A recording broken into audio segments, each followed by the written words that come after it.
നമസ്കാരം. എൻ്റെ മറ്റൊരു വീട്ടിലേക്ക് സ്വാഗതം. ഈ വീഡിയോ ഞാൻ കുറച്ച് വർഷങ്ങൾക്ക് മുമ്പ് ചെയ്യണമെന്ന് വിചാരിച്ചതാണ്. പിന്നെ ഓർത്തു വേണ്ട, നമുക്ക് വേറൊരു ട്രാക്ക് പിടിച്ച് പോകാം. അത് ആ ട്രാക്കിലൂടെ ഒരുപക്ഷെ ആൾക്കാർ കുറേ കാര്യങ്ങൾ മനസ്സിലാക്കുമായിരിക്കാം എന്നൊക്കെയുള്ള ധാരണയുണ്ട്. ഞാൻ ഞാനിപ്പോൾ ഈ പറയാൻ പോകുന്ന പല കാര്യങ്ങളും അന്ന് സംസാരിക്കാതെ പോയി. പക്ഷേ ഇപ്പോൾ എനിക്ക് തോന്നുന്നു അതിനുള്ള സമയമായിട്ടുണ്ട്. അപ്പോൾ ആ സമയമായി എന്ന് പറയുമ്പോൾ നമ്മൾ ശ്രദ്ധിക്കേണ്ട കാര്യം, ഇന്ന് നിങ്ങളിലേക്ക് ഞാൻ ഇടാൻ പോകുന്നൊരു കാര്യം മെട്രിക്സ് ആണ്. അക്ഷരാർത്ഥത്തിൽ കൺട്രോൾ എന്ന് വേണം പറയാം. കൺട്രോൾ. നിങ്ങളും ഞാനും ഒക്കെ ഒരു വലിയ സൊസൈറ്റിയുടെ കൺട്രോളിലാണ് ഇപ്പോഴും ജീവിക്കുന്നത്. ആ സൊസൈറ്റി പറയുന്നത് മാത്രമാണ് ശരി, സൊസൈറ്റിയിൽ ഇപ്പോൾ ഉള്ളത് മാത്രമാണ് സത്യം, ആരൊക്കെയോ രൂപീകരിച്ചേക്കുന്ന എല്ലാ മേഖലയിലുമുള്ള നിയമങ്ങളും മാത്രമാണ് ശരി എന്നുള്ള ധാരണയിലാണ് ജനങ്ങൾ ജീവിക്കുന്നത്. മനസ്സിലാക്കിക്കോ, നിങ്ങൾ ജനിച്ച നാൾ തൊട്ട്, നമ്മളെല്ലാവരും ജനിച്ച നാൾ തൊട്ട് നമ്മുടെ മേൽ ഒരുപാട് കൺട്രോളുകളാണ് വരുന്നത്. അത് ഈ കൺട്രോളുകൾ എവിടെ നിന്ന് വരുന്നു എന്ന് പറഞ്ഞു കഴിഞ്ഞാൽ ബേസിക്കലി നമുക്ക് പറയാം പേരൻസ്. നമ്മുടെ അച്ഛനും അമ്മയും നമ്മളെ ഈ സൊസൈറ്റി ഇങ്ങനെയാണ് മക്കളെ, ഇതിങ്ങനെയാണ് മക്കളെ എന്ന് പറഞ്ഞ് നമ്മളെ ആരൊക്കെയോ ഇവിടെ അടിച്ചേൽപ്പിച്ചേക്കുന്ന ഒരു കാര്യം നമ്മളിലേക്ക് ഇമ്പോസ് ചെയ്ത് തന്നതാണ് നമ്മുടെ പേരൻസ് എന്ന് പറയുന്നത്. ആക്ച്വലി അവർ ജീവിക്കുന്നതോ ആ സൊസൈറ്റി രൂപീകരിച്ചേക്കുന്ന രീതിയിൽ, സൊസൈറ്റിയിൽ ഒരു മാന്യൻ എങ്ങനെ വേണമെന്നാണോ മുദ്ര കുത്തിയിരിക്കുന്നത് അതാകാനാണ് ശ്രമിക്കുന്നത്.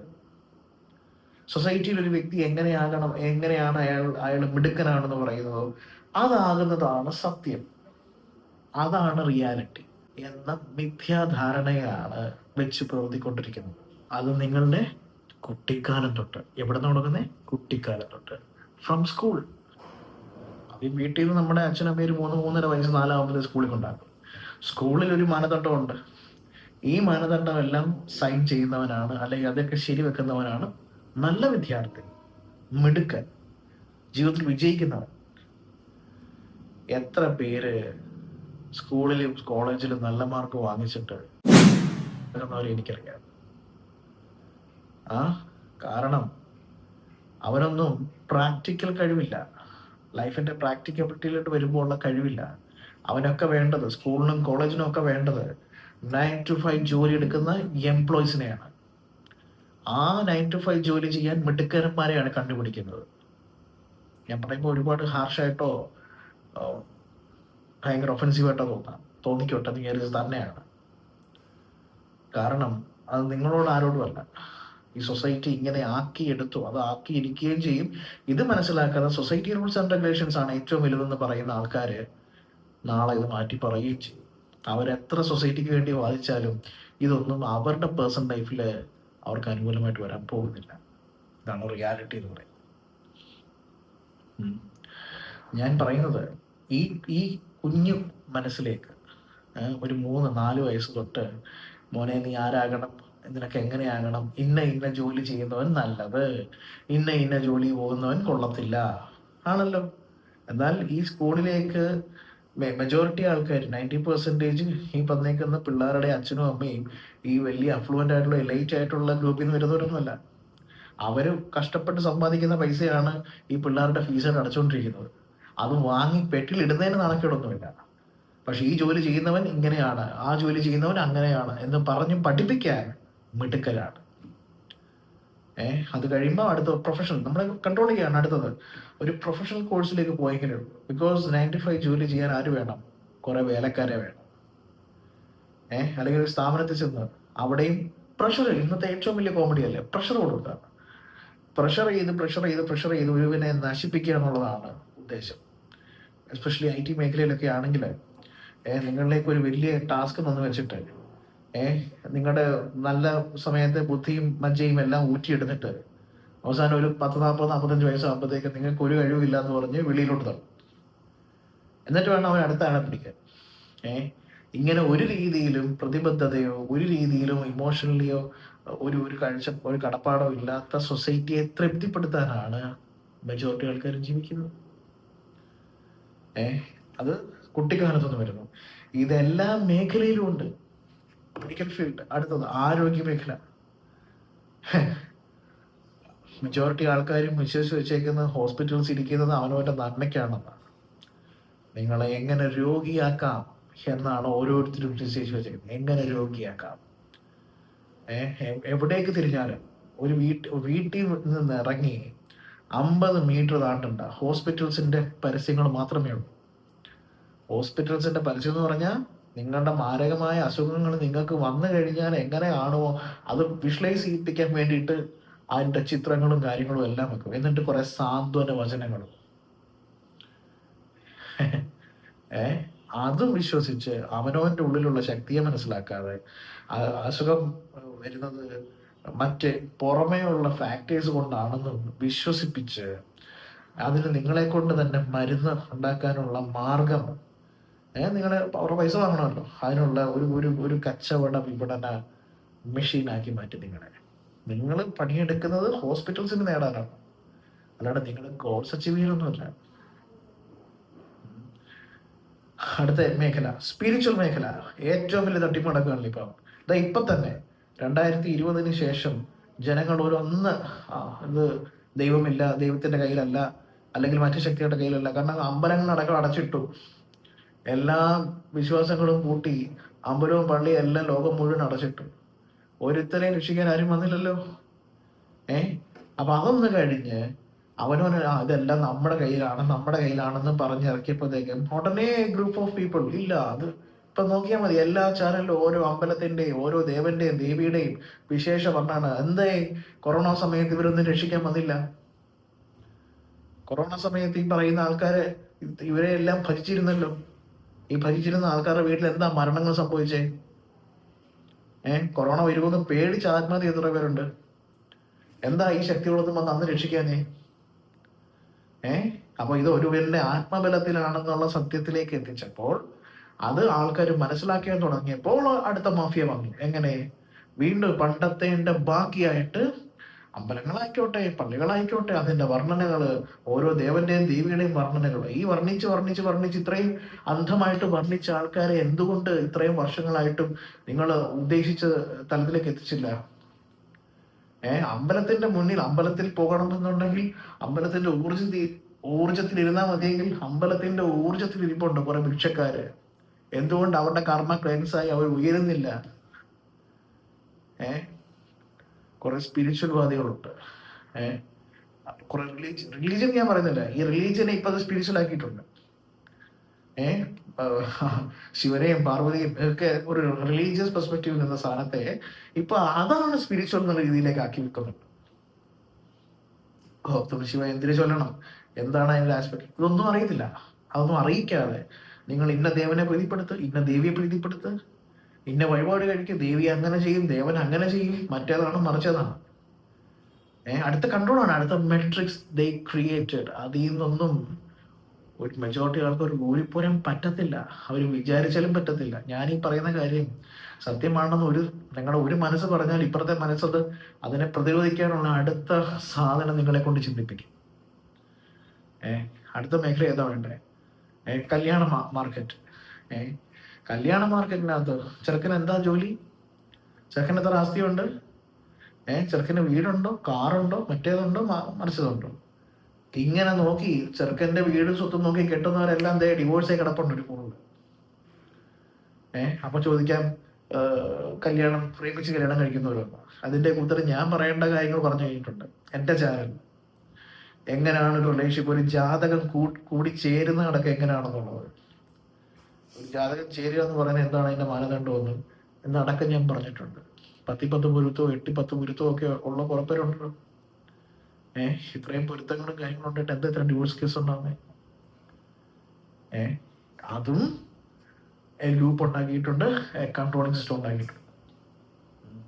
അടുത്ത മേഖല ഏതാ? അടുത്തത് ബിസിനസ് മേഖല. ബിസിനസ് മേഖലയിൽ ഒരു ബിസിനസ് എങ്ങനെയായിരിക്കണം? എനിക്കൊക്കെ വരുന്ന നിങ്ങൾ ബിസിനസ് ചെയ്യുമ്പോൾ, നിങ്ങൾ ബിസിനസ് റൺ ചെയ്യുമ്പോൾ നിങ്ങൾ ഇങ്ങനെ, ഞാൻ ഈ 5 കൊല്ലം ബിസിനസ് റൺ ചെയ്തേക്കുന്ന ഈ പറഞ്ഞവന്മാർ പറഞ്ഞ ഒരു രീതിയിലുമല്ല. അതുകൊണ്ട് തന്നെ എനിക്കറിയാം ഇതിലൊന്നും അല്ല കഴമ്പെന്നുള്ളത്. ബിസിനസ് റൺ ചെയ്യണമെങ്കിൽ അങ്ങനെ വേണം, ബിസിനസ് റൺ ചെയ്യണമെങ്കിൽ ഇങ്ങനെ വേണം. അടുത്തെന്താ? മണി. മണി ഇൻവെസ്റ്റേഴ്സ്, അത് ഇത് ഞാൻ ഈ 5 വർഷവും ഈ പറഞ്ഞ ഇവന്മാർ പറഞ്ഞേക്കുന്ന ഒരു മെത്തേഡും ഞാൻ ഫോളോ ചെയ്യണം. ഒരു മെത്തേഡും ഞാൻ ഫോളോ ചെയ്യാതാണ് എൻ്റെ സാമ്പത്തികവും എൻ്റെ ഈ രീതിയിൽ ഞാൻ കൊണ്ടുവന്നേക്കുന്നത്. അപ്പോൾ ഇതിലൊന്നും അല്ല കഴമ്പെന്നുള്ളത് എനിക്ക് കീറി കൃത്യമായിട്ട് as per my experience I know that. അതായത് ഇതെല്ലാം സൊസൈറ്റി പറഞ്ഞേക്കുന്നത് ഇൻവെസ്റ്റ്മെന്റ് ഇങ്ങനെ ചെയ്യണം, നിങ്ങൾ കാർ വാങ്ങുന്നുണ്ടെങ്കിൽ അങ്ങനെ ചെയ്യണം, നിങ്ങൾ ലോൺ എടുക്കുന്നത് അങ്ങനെ. എൻ്റെ 2 വണ്ടിയുടെ ലോൺ ഞാൻ അടച്ചു തീർത്തിട്ടുണ്ട് ഇവർ ഈ പറഞ്ഞേക്കുന്ന ഒരു രീതിയല്ലാതെ. അത് ഞാൻ ആളാവാൻ വേണ്ടി പറഞ്ഞതല്ല. ഈ പറയുന്ന ഭയങ്കര ഫിനാൻഷ്യൽ മേഖലയിൽ നിൽക്കുന്നത് സമ്പത്ത് ഇങ്ങനെ വിനിയോഗിക്കണം, ഇങ്ങനെ വന്നെങ്കിലേ പൈസ ഉണ്ടാകത്തുള്ളൂ, ഇങ്ങനെ ചെയ്തെങ്കിലേ പൈസ വർദ്ധിപ്പിക്കാൻ പറ്റത്തുള്ളൂ എന്ന് പറയുന്ന ആൾക്കാർ പറയുന്ന ഒരു മാനദണ്ഡം എന്ന് നോക്കാതെ ട്രൂലി എനർജി വൈസ്. അപ്പം അതിൽ നിന്നൊക്കെ നമുക്ക് ക്ലിയർ ക്രിസ്റ്റലാണ്. It's a mafia. മാഫിയ എന്നോ അതിനെ എന്ത് വേണം വിളിക്കാം. It's a control, it's a loop, it's a matrix.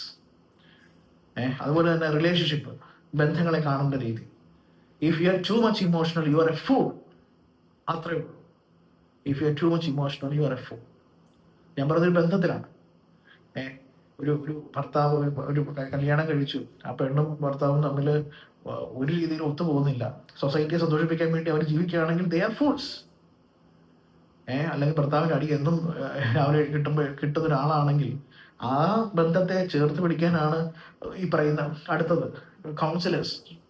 അടുത്ത കൗൺസിലേഴ്സ്, സൈക്കോളജിക്കൽ കൺസൾട്ടന്റ് അല്ലെങ്കിൽ കൗൺസിലേഴ്സ് എന്ന് പറഞ്ഞിട്ടൊരു കൂട്ടം ആൾക്കാരുണ്ട്. ഇവര് നല്ലത് ഏത് മോശം ഏതെന്ന് വേർതിരിച്ച് കാണിക്കാനല്ല ശ്രമിക്കുന്നത്. ഒരു വ്യക്തിയുടെ പൊട്ടൻഷ്യലെ മനസ്സിലാക്കി രക്ഷപ്പെടുത്താനല്ല ശ്രമിക്കുന്നത്. അവരും പഠിച്ചേക്കുന്നത് എന്താ? എങ്ങനെ വന്നാലും ഇവരെ ഒന്നിപ്പിക്കണം, എങ്ങനെ വന്നാലും ഇത് ഒന്നാവണം, എങ്ങനെ വന്നാലും ഇത് യോജിക്കണം, എങ്കിലേ സൊസൈറ്റിയിൽ ഗുഡ് മാർക്ക് കിട്ടുന്നുള്ളൂ. അപ്പോൾ ഒരു വ്യക്തി ഇപ്പം നമുക്കറിയാം, ഞാൻ പല മേഖലകളെ കുറിച്ച് പറഞ്ഞു. സ്പിരിച്വൽ മേഖല പറഞ്ഞു, എഡ്യൂക്കേഷൻ മേഖല പറഞ്ഞു, ബിസിനസ് മേഖല പറഞ്ഞു, മണി മേഖല പറഞ്ഞു. ഇങ്ങനെ പല ഇതിപ്പോൾ ഞാൻ എനിക്ക് എൻ്റെ ബുദ്ധിയിൽ ഓർമ്മയിൽ വന്നിരിക്കുന്ന പല കാര്യങ്ങളുണ്ട്. അതുപോലെ നമ്മൾ എന്ത് പ്രൊഡക്ട്സ് വാങ്ങണം, നമ്മൾ ഏത് കാര്യങ്ങൾ വാങ്ങണം, നമ്മുടെ മനസ്സിൻ്റെ ഇഷ്ടമുള്ള അല്ലെങ്കിൽ നമുക്ക് നമ്മുടെ ചെറുപ്പം തൊട്ട് ഇഷ്ടമുള്ള പ്രൊഡക്ഷനേക്കാൾ ബ്രാൻഡ് വാല്യൂ നോക്കുന്നത്. എന്നോട് വണ്ടി എടുക്കാൻ നേരം ഞാൻ ആദ്യമായിട്ട് വാങ്ങിയ വാഹനം ടാറ്റ കമ്പനിയുടെയാണ്. എല്ലാവരും പറയും ടാറ്റ കമ്പനി കൊള്ളത്തില്ല, മറ്റേതാ, മറിച്ച് ഒരു വണ്ടി ക്വാളിറ്റി ഇല്ല, മറ്റേതാണ്. നീ ടൊയോട്ടയുടെ വണ്ടി വാങ്ങും, നല്ല എഞ്ചിനാണ്, മറ്റേതാണ് മറിച്ചത്. ഇപ്പം എൻ്റെ വണ്ടിക്ക് 80,000 കിലോമീറ്ററായി എൻ്റെ ആദ്യത്തെ വണ്ടി. ഇന്ന് വരെ അതിനൊരു സിംഗിൾ കംപ്ലൈൻ്റ് ഇല്ല. കാരണം ഞാൻ കൃത്യമായിട്ടും അത് മെയിൻറ്റെയിൻ ചെയ്യുന്നുണ്ട്. അപ്പോൾ ഒരു സാധനം 10 പേര് ശരിയാന്ന് പറഞ്ഞാൽ അത് സത്യമാവില്ല. ഒരു കാര്യം, ഒരു കള്ളത്തരം അല്ലെങ്കിൽ ഒരു മിസ്റ്റേക്ക് 10 പേര് അംഗീകരിച്ചു എന്ന് പറഞ്ഞാൽ ശരിയാവുന്നില്ല. ഇന്ന് നമുക്കറിയാം, ഏതെങ്കിലും ഒരു കടയിൽ ഒരു നല്ല ഫുഡ് ഉണ്ടെങ്കിൽ കിലോമീറ്ററോളം താണ്ടി ആ ഫുഡ് കഴിക്കാൻ നമ്മൾ യാത്ര ചെയ്യും. പറയും എൻ്റെ ഫുഡ് എൻ്റെ പാഷനാണ്. എന്നാൽ ഭിക്ഷക്കാരെ പോലെ ആ കടയുടെ ഏതെങ്കിലും കോർണറിൽ പോയി നമ്മൾ കഴിക്കുന്ന സ്റ്റാറ്റസ് ഇടും, സൂപ്പർ ഞാൻ അവിടെ നിന്ന് കഴിച്ചു. ഒന്ന് അവൻ്റെ മൂളെ അവനെ ചിന്തിപ്പിക്കാൻ മറ്റേ ആ പറയുന്ന ഇൻഫ്ലുവൻസർ. ആ ഇൻഫ്ലുവൻസറിന് വേണ്ടത് എന്താണ്? റീച്ചാണ്. ആ ഇൻഫ്ലുവൻസറിന് വേണ്ട റീച്ചിനാണെന്ന് മനസ്സിലാക്കാതെ ഈ രീതിയിൽ അവനവൻ ഇത് വേണ്ടതാണോ വേണ്ടാത്തതാണോ എന്ന് മനസ്സിലാക്കാതെ ഞാൻ ചെയ്തില്ലെങ്കിൽ ഞാൻ വിഡ്ഢിയായി പോകും മറ്റുള്ളവരുടെ മുന്നിൽ എന്ന വിഡ്ഢിത്തരത്തിലാണ് ജീവിക്കുന്നത്. പലരും ജോലിക്ക് പോകുന്നു. ജോലിക്ക് പോകുന്ന എത്ര പേര് സന്തോഷവതിയാണ്. പലരും ജോലിക്ക് പോകുന്നത് സ്റ്റാറ്റസിന് വേണ്ടിയിട്ടാണ്, അല്ലെങ്കിൽ എൻ്റെ എന്താ പറയുന്നത് അച്ഛനും അമ്മയ്ക്കും വേണ്ടിയിട്ടാണ്, അല്ലെങ്കിൽ ഞാൻ കല്യാണം കഴിക്കാൻ പോകുന്ന ആൾ എൻ്റെ കല്യാണം കഴിക്കുമ്പോൾ എനിക്ക് ഇന്ന ജോലി ഉണ്ടെങ്കിൽ അത് എനിക്കൊരു ആഡഡ് അഡ്വാൻറ്റേജ് ആണ്. ഇതൊന്നും നിലനിന്നിട്ടില്ല എന്നുള്ളതാണ് റിയാലിറ്റി. പൈസ നോക്കി ചെറുക്കൻ്റെ ആസ്തി നോക്കി ചെറുക്കനെ എനിക്കറിയാം കാനഡയിൽ പോകാൻ വേണ്ടിയിട്ട്, അതായത് അവൻ കാനഡയിലാണ്, ഈ പെണ്ണുമായിട്ട് ഒരു രീതിയിലും മാച്ചില്ല. പക്ഷെ എന്ത് സാരമില്ല സാറേ, എനിക്ക് കാനഡയിൽ പോയാൽ മതി. കാനഡയിൽ പോകാൻ വേണ്ടി കല്യാണം കഴിച്ചുള്ളവരെ അവന്മാരെ എനിക്കറിയാം. നേഴ്സുമാരെ കെട്ടുന്നതിൻ്റെ ഉദ്ദേശം അവളോട് സ്നേഹം കൊണ്ടൊന്നുമല്ല. ഇവന്റെ മെച്ചം എന്തുണ്ട്? ഇങ്ങനെ നോക്കി കെട്ടുന്നവരെ എനിക്കറിയാം. നിങ്ങൾക്കും അറിയാമായിരിക്കും. ഇങ്ങനെ ആക്കി എടുത്തിട്ടുണ്ട്. ഇങ്ങനെ ആക്കി എടുത്തേക്കുന്ന ഒരു സൊസൈറ്റിയിൽ നിന്നിട്ടാണ് നിങ്ങൾ എന്ത് ചെയ്യാൻ പോകുന്നത്? നിങ്ങൾ ഹൈ ഗ്രേഡ് ലൈഫ് മാനിഫെസ്റ്റ് ചെയ്യുന്നുണ്ട്. നിങ്ങൾ ആലോചിച്ച് നോക്ക്, നിങ്ങൾ എവിടെ എത്തും. ഇത് പറയണോ വേണ്ടോ എന്നൊക്കെ ഞാൻ കുറേ നാൾ ചിന്തിച്ചതാണ്. പക്ഷെ ഇത് പറയാണ്ടിരുന്ന ഇത് ഇനിയും കുറെ എക്സ്പ്ലെയിൻ ചെയ്യാനുണ്ട് പറയാനാണെങ്കിൽ. ഞാൻ വിചാരിച്ചത് ഈ കുറച്ച് നാൾ ഇങ്ങനെ കുറച്ച് കാര്യങ്ങളോട് സംസാരിക്കാം, കുറെ ലോ ഓഫ് അട്രാക്ഷൻ മാത്രം അതൊക്കെ പറയേണ്ടത് മാക്സിമം ഞാൻ പറഞ്ഞിട്ടുണ്ട്. ഇനി അതിനായിട്ട് നമ്മൾ എത്ര ഇളക്കാൻ പോയാലും ഇതിനൊക്കെ ഇത്രയൊക്കെ ഉള്ളൂ. അങ്ങനെ ഏറ്റവും പോയി ഒരു വ്യക്തിയുടെ എനർജി ലെവൽ ഹൈ ആകുമ്പോഴേ കാര്യം നടക്കുള്ളൂ. എനർജി ലെവൽ ഹൈ ആവാതെ അവൻ എന്നാ എടുക്കണമെന്ന് പറഞ്ഞാലും അവൻ എത്ര നല്ലവനെന്ന് പറയിപ്പിച്ചാലും അവൻ്റെ എനർജി ലെവൽ ലോ ആണെങ്കിൽ അവൻ ഒന്നും നടാൻ പോകുന്നില്ല. ഇത്രേ ഉള്ളൂ സംഗതി. എനർജി ലെവൽ അത് പറയുന്നുണ്ട്, ഒരു തേർഡ് പാർട്ടിയോ സെക്കൻഡ് പാർട്ടിയോ അല്ല, വേണം third party second party authority. നമുക്ക് നമ്മൾ ഒരു വണ്ടി ഓടിക്കണമെന്നുണ്ടെങ്കിൽ വണ്ടിയിൽ കയറിയിരുന്നു, ആ വണ്ടിയിൽ നമുക്ക് പെട്രോൾ അടിക്കണം അല്ലേ? പെട്രോൾ അടിച്ചുകൊണ്ട് മാത്രം വണ്ടി നീങ്ങത്തില്ലല്ലോ. വണ്ടി ഓടിക്കുന്ന വണ്ടിക്കകത്ത് കയറുന്നത് കാലമർത്തണേ, കൺട്രോൾ ചെയ്യണേ. കൺട്രോൾ ചെയ്യാതെ ലക്ഷ്യസ്ഥാനത്ത് എത്തത്തില്ലല്ലോ. അപ്പോൾ മൂന്നാമത്തെ ഒരു വ്യക്തി വണ്ടിയിലോട്ട് പെട്രോൾ അടിച്ചു എന്നും പറഞ്ഞുകൊണ്ട് ആരും ലക്ഷ്യത്തിലെത്തൊന്നുമില്ല. അങ്ങനെ ചിന്തിക്കുന്ന മണ്ടന്മാരുണ്ട്. മൂന്നാമത് ഞാൻ യോഗ ചെയ്യുന്നുണ്ട്, ഞാൻ മെഡിറ്റേഷൻ ചെയ്യുന്നുണ്ട്, എന്നിട്ടെന്താ ഉദ്ദേശിക്കുന്ന തരത്തിലേക്ക് എത്താൻ പറ്റാത്തത്? കാരണം അവിടെ ഞാൻ ചെയ്യേണ്ട കുറച്ച് കാര്യങ്ങളുണ്ടെന്നും അതിൽ ഞാൻ റെസ്പോൺസിബിൾ ആയിട്ട് ചെയ്യണമെന്നുള്ള ബോധം എന്നൊരു സാധനമുണ്ട്, കോൺഷ്യസ്നസ്. അത് ഒരു വ്യക്തി പഠിച്ച് പ്രാക്ടീസ് ചെയ്ത് എലിവേറ്റഡ് ആയ മാത്രം നടക്കുന്ന കാര്യമാണ്. അത്ഭുതം വഴിയൊന്നും കിട്ടുന്ന കാര്യമൊന്നുമില്ല. വേറെ ആൾ വന്ന് കുറച്ച് നിങ്ങളെ ജപിച്ചു എന്ന് പറഞ്ഞുകൊണ്ടൊന്നും വരാൻ പോകുന്ന കാര്യമൊന്നുമില്ല. ഒരുപാട് ബിസിനസ് ഉണ്ട്. എനിക്ക് ഭയങ്കര കോമഡി ആയിട്ട് തോന്നാറുണ്ട്. കാരണം ഇന്ന് ഏറ്റവും കൂടുതൽ മാർക്കറ്റുണ്ട്. പല മീഡിയയും എന്നോട് പറഞ്ഞിട്ടുണ്ട്, സാറിന് ഇന്ന ചാനലിൽ പോയി കൊടുക്കാൻ മേലെ. ഞാൻ എന്നോടൊപ്പം വേറെ ആൾ പറഞ്ഞു, അവിടെ പോയി ഇത്ര രൂപ കൊടുക്കണം. It's A part of promotion. നമ്മൾ ഇത്ര രൂപ അവിടെ പോയി കൊടുക്കുകയാണെങ്കിൽ അവരെന്ത് ചെയ്യും? നമ്മൾ കുറെ ചോദിക്കുന്ന അതൊക്കെ നമ്മൾ ഓൾറെഡി പ്രിപ്പയർ ചെയ്ത ചോദ്യങ്ങളൊക്കെ തന്നെ അത് പറയും. വളരെ വിരലെണ്ണാവുന്ന ആൾക്കാർ മാത്രമേ ഉള്ളൂ ആസ് പെർ സബ്ജക്റ്റീവിൻ്റെ ഭാഗമായിട്ട് കൊണ്ടുവരുന്നത്. ബാക്കി മൊത്തം പ്രൊമോഷനാണ്. നിങ്ങളെ 10 റീച്ചുള്ള ചാനലാണെങ്കിൽ 10 പേര് നിങ്ങളെ കുറച്ച് കൂടുതൽ അറിയാം. That's it.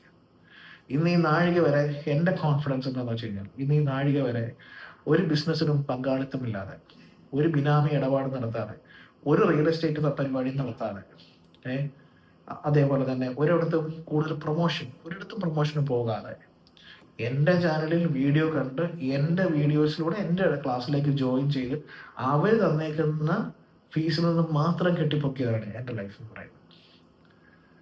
Because they trusted me, I have given dum. എനിക്കറിയാവുന്ന ഓരോ വ്യക്തികൾക്കും വേണ്ടത് നോക്കി ഞാൻ പറഞ്ഞു കൊടുത്തിട്ടുണ്ട്. ചിലർക്ക് മനസ്സിലായിട്ടുണ്ട്, ചിലർക്ക് മനസ്സിലായിട്ടില്ല. It's their fate. അത്രയും ഞാൻ കരുതുന്നുള്ളൂ. കാരണം സക്സസ് റേഷ്യോ ഉണ്ടോ എന്നുള്ളത് ചാനൽ നോക്കി അറിയാം. പിന്നെ ഞാൻ ഒരുപാട് സക്സസ് സ്റ്റോറി ഞാൻ പണ്ട് ഞാൻ ചോദിക്കുമല്ലേ സക്സസ് തരുമോ? ഇപ്പം ഞാൻ ചോദിക്കാറില്ല. ഇപ്പം നിങ്ങൾ സക്സസ് സ്റ്റോറീസ് കാണുന്ന കുറവാണെങ്കിൽ അർത്ഥം ഞാൻ പണ്ട് ആൾക്കാരോട് ചോദിക്കുമായിരുന്നു, ഇത് കഴിയുമ്പോൾ സക്സസ് സ്റ്റോറി തരണ്ടേ. ഇപ്പം ഞാൻ ചോദിക്കാറില്ല. ഇഫ് ദേ ആർ ഇൻട്രസ്റ്റഡ്, അല്ലെങ്കിൽ അവർക്കത് പറയണമെന്നുണ്ടെങ്കിൽ ഇട്ടോട്ടെ, അല്ലാതെ ഞാൻ ഫോഴ്സ് ചെയ്ത് വാങ്ങാൻ ഉദ്ദേശിക്കുന്നില്ല. അതുകൊണ്ടാണ്. അല്ലാണ്ട് ഇപ്പം അരവിന്ദ് സാറിൻ്റെ എന്താ സക്സസ് സ്റ്റോറി ഇപ്പം ഇല്ലാത്തത്? നിങ്ങൾ തരും, തന്നാലിടും, ചോദിച്ചു തന്നില്ലേ? കാരണം മനസ്സിലാക്കി കൊടുക്കാൻ നിങ്ങളും പ്രതിബദ്ധരാണോ ആലോചിച്ച് നോക്കുക. നിങ്ങൾ ഉദ്ദേശിച്ചേക്കുന്ന ഒരു കാര്യം നിങ്ങളുടെ എനർജി ലെവൽ ഹൈ ആക്കുമ്പോൾ കിട്ടുന്നു. അവിടെ നിങ്ങളുടെ സൊസൈറ്റി എത്ര തൃപ്തിപ്പെടുത്താൻ പോയാലും സൊസൈറ്റി റൂൾസ് ഭയങ്കരമായിട്ട് ഫോളോ ചെയ്യുന്നതാണ്. യൂണിവേഴ്സൽ ലോ കഴിഞ്ഞിട്ടല്ലേ ഉള്ളൂ സൊസൈറ്റി റൂൾസ്. നിങ്ങൾ യൂണിവേഴ്സൽ ലോസിനെതിരായിട്ട് ജീവിച്ചിട്ട് സൊസൈറ്റി റൂൾസിനെ സാറ്റിസ്ഫൈ ചെയ്യുമ്പോൾ എവിടെ മാനിഫെസ്റ്റേഷൻ സംഭവിക്കാൻ നീ പറയുന്നത്? എന്താ കഥ? അപ്പോൾ മനസ്സിലാക്കേണ്ടത് ഇത്ര മാത്രമേ ഉള്ളൂ. കളി നമ്മുടെ ജീവിതം നമ്മുടെ കൺട്രോളിലാണോ ഇല്ലയോ, നിങ്ങളുടെ കൺട്രോളിലാണോ ഇല്ലയോ നിങ്ങൾ ആലോചിച്ച് നോക്കുക. അല്ലെങ്കിൽ അതിനൊരുപാട് വഴികളുണ്ട്. ആ വഴികളൊക്കെ ഒരുപാട് വഴികൾ ഞാൻ എൻ്റെ വീഡിയോ കൂടെ പറഞ്ഞിട്ടുണ്ട്. അതിനപ്പുറത്തേക്ക് സ്റ്റക്കാണെങ്കിൽ നിങ്ങൾ ഓരോരുത്തർ ഇൻഡിവിജ്വലി നിങ്ങളുടെ ഇഷ്യൂസ് മനസ്സിലാക്കണം. ഒരു ഗ്രൂപ്പ്, ഞാൻ വീണ്ടും പറയുന്നു, അതിപ്പോൾ നിങ്ങൾ ഏത് ആംഗിളിൽ നോക്കിയാലും എല്ലാ അസുഖത്തിനും പാരസെറ്റമോൾ കഴിച്ചിട്ട് കാര്യമില്ല. ഞാൻ പറഞ്ഞത് എന്താണെന്ന് മനസ്സിലാക്കാൻ പറ്റുമെങ്കിൽ മനസ്സിലാക്കുക. എല്ലാ അസുഖത്തിനും പാരസെറ്റമോൾ കഴിച്ച അസുഖം മാറാൻ പോകുന്നില്ല അല്ലേ? എന്താണോ നിങ്ങളുടെ പ്രോബ്ലം, നിങ്ങൾ ഫേസ് ചെയ്തുകൊണ്ടിരിക്കുന്ന ഇഷ്യൂ, അത് മനസ്സിലാക്കി നിങ്ങൾ റെക്ടിഫൈ ചെയ്തെങ്കിൽ മാത്രമേ ജീവിതത്തിൽ അടുത്ത പ്രോഗ്രസിലേക്ക് പോകാൻ പറ്റൂ. അത് പോകാത്തിടത്തോളം കാലം നിങ്ങൾക്ക് വേണ്ടതെന്നറിയോ? മെജോറിറ്റി ആൾക്കാർക്ക് എന്താ വേണ്ടെന്നറിയോ? മെജോറിറ്റി ആൾക്കാർക്ക് വേണ്ടത് അവരുടെ മനസ്സിനെ തൃപ്തിപ്പെടുത്തുന്ന, സാറ്റിസ്ഫൈ ചെയ്യുന്ന തരത്തിലുള്ള ഒരു ടോക്കോ അല്ലെങ്കിൽ കൂടുതൽ കോംപ്ലിക്കേഷൻസ് ഇല്ലാതെ, കൂടുതൽ കൺഫ്യൂഷൻസ് അല്ല, എന്താ പറയുന്നത്, വലിയ പണിയെടുക്കാതെ അല്ലെങ്കിൽ കൂടുതൽ കോംപ്ലിക്കേഷൻസ് ഇല്ലാതെ ആരും അറിയാതെ നടക്കുന്നതൊക്കെ ആണെങ്കിൽ കുഴപ്പം. മനസ്സിലായോ? നിങ്ങൾ ആലോചിച്ച് നോക്ക്, നിങ്ങൾ ഈ സൊസൈറ്റിയെ തൃപ്തിപ്പെടുത്തിയാണോ ഓരോ നിമിഷം ജീവിക്കുന്നതെന്ന്? അതോ നിങ്ങൾ സോളിനെയാണോ? വിട്, നിങ്ങൾ സോളിനെ വിട്. ഇനി ഞാൻ പറയാം, സോൾ മാർക്കറ്റിംഗ് ഞാൻ നടത്തി. ആത്മാവിനെ കുറിച്ചുള്ള കാര്യം ഞാൻ പറയുന്നില്ല, അത് സബ്ജക്റ്റാണ്. പക്ഷേ ഓക്കെ, വിട്. ഞാൻ പറയുന്നത്, നിങ്ങളെന്താ പറയുന്നത്, ഒരു ഇൻഡിവിജ്വലിനെ എടുത്തോ. നിങ്ങൾ ഇൻഡിവിജ്വലി സാറ്റിസ്ഫൈഡ് ആണോ ജീവിതത്തിൽ? നിങ്ങൾ പറഞ്ഞാൽ നിങ്ങൾ ഇത്രയും നാൾ പിടിച്ചു വെച്ച കുറേ മാനദണ്ഡങ്ങൾ നിങ്ങളത് രക്ഷിച്ചോ എന്ന് മാത്രം നോക്കിയാൽ മതി. അത് രക്ഷിക്കുകയാണോ, എന്നിട്ട് നിങ്ങൾ ജീവിക്കുന്നത് നിങ്ങളുടെ മനസ്സിൻ്റെ സാറ്റിസ്ഫാക്ഷൻ ആണോ? ആണെങ്കിൽ ഓഫ് കോഴ്സ് റോങ് ടേൺ ആണ്. മനസ്സല്ല ആത്മാവ്. ഞാൻ ഏറ്റവും ഹയർ സെൽഫിൽ മനസ്സിലാക്കാം, നമ്മൾ ഈ ശരീരവുമല്ല മനസ്സുമല്ല, മനസ്സുമല്ല. പക്ഷെ ആൾക്കാർ മനസ്സിനെ സാറ്റിസ്ഫൈ ചെയ്യാൻ ശ്രമിക്കുന്നത്. എപ്പടി? മനസ്സിനെ. ചെയ്തിട്ട് പറഞ്ഞിട്ട് എത്ര പേർ പോകുന്ന നിങ്ങൾക്ക് നിങ്ങളുടെ എക്സ്പീരിയൻസിലൂടെ കാണാൻ പറ്റും. മനസ്സ് നിങ്ങളെ നല്ല ഗംഭീരമായിട്ട്, കർമ്മക്കളി എന്ന് പറയുന്ന കാര്യമൊക്കെ ഉണ്ട്, ഞാനത് ഒരുപാട് എക്സ്പ്ലെയിൻ ചെയ്ത് പറഞ്ഞ കാര്യങ്ങളാണ്. ഒരുപാടിട്ട് കറങ്ങും, നിങ്ങൾക്ക് എല്ലാം ശരിയാക്കി കാണിക്കും. ജീവിതത്തിൽ റിസ്ക് എടുക്കാതെ നിൽക്കുന്ന എല്ലാവരുടെയും അവസ്ഥ ഞാൻ നേരത്തെ പറഞ്ഞ ആ മെട്രിക്സ് ഗ്രൂപ്പിലാണ്. കാരണം നിങ്ങൾ അങ്ങനെ ആക്കിയെടുക്കാനാണ് അവർക്ക് വേണ്ടത്. നിങ്ങൾ അങ്ങനെ ആകണം. നിങ്ങൾ അങ്ങനെ ആയെങ്കിൽ മാത്രമേ, ഇപ്പം ഡോക്ടേഴ്സ് ആയിക്കോട്ടെ, എഞ്ചിനീയേഴ്സ് ആയിക്കോട്ടെ, ഇവർക്കൊക്കെ, അല്ലെങ്കിൽ നിങ്ങൾ ആഗ്രഹിക്കുന്ന ഒരു മേഖലയിൽ നിങ്ങൾക്ക് വളർച്ച ഉണ്ടാവണം നിങ്ങൾ ആഗ്രഹിക്കുന്നു. നിങ്ങൾക്ക് തോന്നുകയാണ്, എനിക്കൊരു ഡോക്ടർ ആയാൽ കൊള്ളാം, ഞാനൊരു ഡോക്ടറോ എഞ്ചിനീയറോ ആയി കഴിഞ്ഞാൽ എനിക്ക് ഇന്ന ബഹുമതി ഉണ്ടാവും, അല്ലെങ്കിൽ അതങ്ങനെ നിങ്ങളെ കൊണ്ട് ഒരു എക്സ്റ്റേണൽ ഫോഴ്സ് ഒരു കാര്യം ചിന്തിപ്പിച്ച്, നിങ്ങൾ കണ്ട സിനിമയിലൂടെ, നിങ്ങൾ കണ്ട ന്യൂസ് ചാനൽസിലൂടെ, അടുത്ത സാധനം ന്യൂസ് ചാനൽസ്, ഇന്ന് 24/7 സമയമുണ്ട്. എന്ത് ന്യൂസ് ചാനൽസ്? ഈ ന്യൂസ് എന്താ ഇത്രയും വർഷമായിട്ട് കുറയാത്ത? ന്യൂസ് റേറ്റ് എന്തുകൊണ്ട് കുറയുന്നില്ല? അതിന് പക്ഷേ എന്താ പെരുകുന്നേ? കാരണം പെരുക്കിയെങ്കിലേ മുന്നോട്ട് പോകാൻ പറ്റത്തുള്ളൂ. കുറച്ചാൽ എങ്ങനെ മുന്നോട്ട് പോകുന്നത്? ബിസിനസ് എങ്ങനെ നടക്കും? അപ്പം നിങ്ങളുടെ ന്യൂസ് വാല്യൂ കൂടണമെന്നുണ്ടെങ്കിൽ എന്ത് ബുൾഷിറ്റും ക്രിയേറ്റ് ചെയ്യാം. ഒരാളുടെ ഇമേജ് തകർക്കുന്നതിന് അത്രയും ന്യൂസ് റേറ്റോ ന്യൂസ് വാല്യൂ ഒന്നിനുമില്ല. അതിൽ ഏതൊക്കെ വഴി അപ്ലൈ ചെയ്യാൻ പറ്റുമോ അതൊക്കെ ചെയ്യാം. ആ ഇമേജ് ബാരിയർ നിൽക്കുന്ന വ്യക്തികൾക്ക് അത് വലിയ ഷട്ട് ഡൗൺ ആയി പോകും. താങ്ക്ഫുള്ളി അത് നിങ്ങൾക്ക് ക്രോസ് ചെയ്യാൻ കഴിഞ്ഞാൽ പിന്നെ എന്നാന്ന് പറഞ്ഞാൽ കുലുങ്ങത്തില്ല. അത് വേറെ വിഷയം. അതിന് ചില്ലറ മനക്കെട്ടിയൊന്നും പോരാ, നല്ല മനക്കെട്ടി വേണം. ഞാൻ ഈ പറഞ്ഞേക്കുന്ന കാര്യം നിങ്ങൾ ആലോചിച്ച് നോക്ക്. നിങ്ങൾ ആരെ തൃപ്തിപ്പെടുത്താനോ പോയിക്കൊണ്ടിരിക്കുന്നത്? ഈ തൃപ്തിപ്പെടുത്തി എത്ര നാള് മുന്നോട്ട് പോകും? ലൈഫിന്റെ നിങ്ങളൊരു 5 കൊല്ലം എടുത്തോ ലൈഫിന്റെ. നിങ്ങൾ വിശ്വസിക്കുന്ന വിശ്വാസം കൊണ്ട് മാത്രം എവിടെ എത്തുന്നില്ല. ഞാൻ വീണ്ടും പറയുന്നു, നിങ്ങൾ 100% ഇൻവോൾവ് ആയിട്ടൊരു കാര്യം നിങ്ങൾ ചെയ്തിട്ടുണ്ടോ ലൈഫിൽ? എല്ലാ മേഖലയിലും 100% ഇൻവോൾവ്മെന്റോട് കൂടി, 100% നോളജോട് കൂടി, 100% ബോധത്തോട് കാര്യങ്ങളെ മനസ്സിലാക്കാനുള്ള ബോധമാണ് വേണ്ടത്. അല്ലാണ്ട് നിങ്ങൾ പഠിച്ചു വെച്ചൊരു സാധനം നിങ്ങൾ അതുപോലെ തുപ്പുന്നതല്ല. ഒരു കാര്യത്തെ അനലൈസ് ചെയ്ത് ആ അനാലിസിസിലൂടെ നിങ്ങൾ കണ്ടുപിടിക്കുന്ന വഴിയിലൂടെ നിങ്ങൾ യാത്ര ചെയ്ത് കഴിഞ്ഞ് നിങ്ങളത് 100% ആണോ? അങ്ങനെയുള്ളവർക്കേ ഉള്ളൂ ഹൈ സക്സസ്. അങ്ങനെയുള്ളവർക്ക് മാത്രമേ ഉള്ളൂ ഹൈ സക്സസ്. അല്ലാത്ത ആൾക്കാർക്ക് ഇല്ല. അത് ഞാൻ ഈ പറയുന്ന കാര്യം നിങ്ങളുടെ ജീവിതം ഇരുന്ന് ആലോചിച്ച് നിങ്ങൾ നോക്കിയാൽ മതി. ഇപ്പം എന്തായാലും എൻ്റെ വീഡിയോ കാണണമെന്നുണ്ടെങ്കിൽ എന്തായാലും വീട്ടമ്മ ഇരുന്ന് മീൻസ് വെറുതെ സമയം പോക്കിനൊരു ആരും കാണത്തില്ല. ലൈഫിൽ എന്തെങ്കിലുമൊക്കെ ആകണമെന്ന് ചിന്തിക്കുന്നവരല്ലേ ഇങ്ങനെയുള്ള വീഡിയോസ് ഒക്കെ ഇരുന്ന് കാണത്തുള്ളൂ. ഇരുന്ന് ആലോചിച്ച് നോക്കിക്കോ. നിങ്ങൾ വിശ്വസിച്ച ഏത് സിദ്ധാന്തമായിക്കോട്ടെ, ഏത് രീതി ആയിക്കോട്ടെ, ഈ പറഞ്ഞ കാര്യങ്ങളെല്ലാം നിങ്ങളുടെ ലൈഫിൻ്റെ സക്സസ് റേഷ്യോ എത്ര ശതമാനം ഉയർത്തി? നിങ്ങളുടെ മനസ്സിന് ഒരുപാട് കാര്യങ്ങൾ, നിങ്ങൾക്ക് പ്രഷർ കിട്ടുന്ന, സന്തോഷം കിട്ടുന്ന ഒരുപാട് കാര്യങ്ങളുണ്ടാകാം. പക്ഷേ അത് സൊസൈറ്റി വിചാരിച്ചാൽ എന്ത് പറ്റും? സൊസൈറ്റി അയ്യോ അതറിഞ്ഞാൽ എന്നെക്കുറിച്ച് എങ്ങനെ കാണും എന്ന് ചിന്തിക്കുന്നവരാണ് നിങ്ങളെങ്കിൽ നിങ്ങൾ യൂണിവേഴ്സൽ ലോസ് ആണ് ഫോളോ ചെയ്യുന്നത്, അതോ ആരോ ഒരുത്തൻ ഉണ്ടാക്കി വെച്ചേക്കുന്ന റൂള് അവന്റെ സൗകര്യത്തിന് നിങ്ങൾ അവനെയാണോ തൃപ്തിപ്പെടുത്തുന്നത്? അവൻ വിശ്വസിച്ചേക്കുന്നതാണ് ഈ മെജോറിറ്റി ആൾക്കാരും വിശ്വസിച്ചേക്കുന്നത്. ആലോചിച്ചോ. മെട്രിക്സ്, ഈ മെട്രിക്സ് ഇത് ഇവിടെ ഒന്നും ഉടനെ ഒന്നും തീരാൻ പോകുന്നില്ല. പക്ഷെ ഇതിന് പുറത്ത് കടന്നേക്കുന്ന വളരെ കുറച്ച് ആൾക്കാർ, അവർ മാത്രമേ ഹൈ സക്സസ് റേറ്റിലോട്ട് പോയിട്ടു. ആലോചിച്ച് നോക്കുക, നല്ല രീതിയിൽ ആലോചിച്ചു.